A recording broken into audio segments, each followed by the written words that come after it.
عبدك ورسولك محمد، وارض اللهم عن الآل والأصحاب وعنا معهم يا كريم يا رحمن.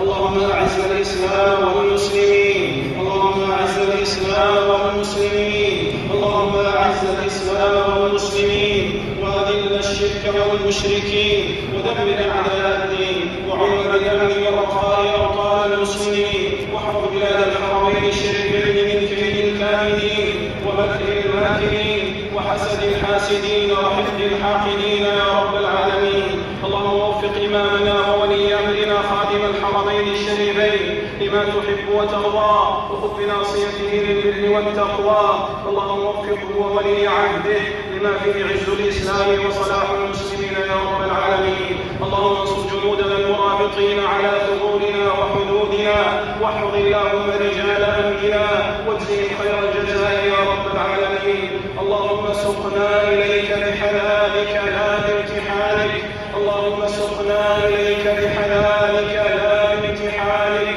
اللهم سقنا إليك بحلالك لا بامتحانك، واجعلنا من أهل طاعتك وأوليائك، واكفنا بحلالك عن حرامك وبفضلك عمن سواك